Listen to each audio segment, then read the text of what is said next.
So what's the Grape Explorer talking about today? So if you've been following our episodes, we have been diving into, in the last couple of weeks, Eastern Europe. And the reason why I wanted to bring a lot of these countries into our episodes is because I wanted to explain a little about the evolution of not only wine, but what's going on today, because we talk about the past, the present, and the future of wine. And today we are talking about a very exciting wine region that I want to bring to the table. It's called Slovenia. So if you're not really familiar with this country, I'm going to point it out right on the map. So you can see right here, this is Slovenia right here to the top, and its proximity to Italy. And if you see this little red area that we're going to point out right here, this is called Gorka Reda, right there.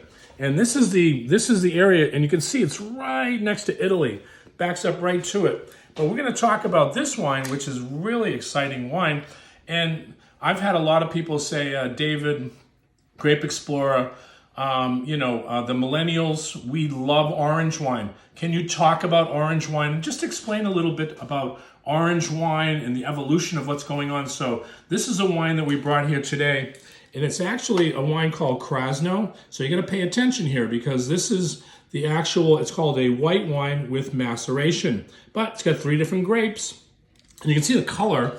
It's what we call orange wine. I would call it copper. I wouldn't say it's orange, but it does look a little orange, doesn't it? And it's a very interesting wine, but that maceration process or orange wine is really what I wanted to talk about the most here, because what they do is when they vinify this wine, they keep the skin contact as long as they can to create this color, because actually these grapes are not white. They actually have a kind of amber looking color to them. So when you put the skin contact, this is what you get. It's macerated into the grape or the pulp of the grape to come up with this style of wine. But this is becoming very fashionable. A lot of people are really, really interested. But I want you to zoom in a little bit on this label while I talk about the grapes. You have 3 different grapes here. You have Ribolla, Malvasia, and then you have Fruliano. Those are the 3 grapes that are in this orange wine. Slovenia has a beautiful history of 2,400 years,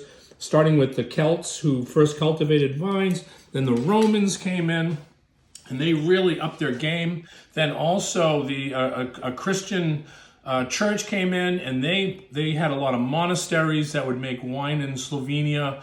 So their evolution was on that path, just like France, just like Italy, just like Spain. But because of what happened with this country, Yugoslavia got split up after World War II, and then you had a lot of problems and strife, and Slovenia got separated here. But I feel that Slovenia is onto something here, because not only are they very famous for this orange wine right now, but they're also very famous for the same grapes that are growing in this area in Friuli. And I've always felt that Friuli was the best area for white wines in all of Italy. We're going to explain that because I've got another episode that I'm going to be talking about Friuli, but that proximity is really quite cool. But when you smell this wine, you get all kind of orchard fruits. You get like apples, and you get all sorts of citrus tones like melon. You get that kind of melon that's really interesting notes. But this is a beautiful wine, and actually, I don't have a ton of experience tasting a lot of orange wines, because most of my wines that I'm tasting are obviously the classic styles of Burgundy and Bordeaux and some of these other regions. But I wanted to highlight this because I think Slovenia is onto something here. But when you taste this wine, you get that orchard fruit, you get that wonderful bright acidity, and I can taste the minerality of this wine, so I can tell this is in limestone, and it's real chalky, but you get that beautiful balance of fruit and acidity in the back, a very saline, as I always say, when you get that salinity kind of in the wines. But I'll tell you, this is one of the best, if you want to say orange wines, I think I've had, because some of them were a little over the top for me, not my particular style. Other people might like that style. But if you want to cross over and have something that's a little more classical in style and still orange, this is a beautiful wine. It's a very inexpensive wine too. This wine retails for anything from $15 to $18 a bottle.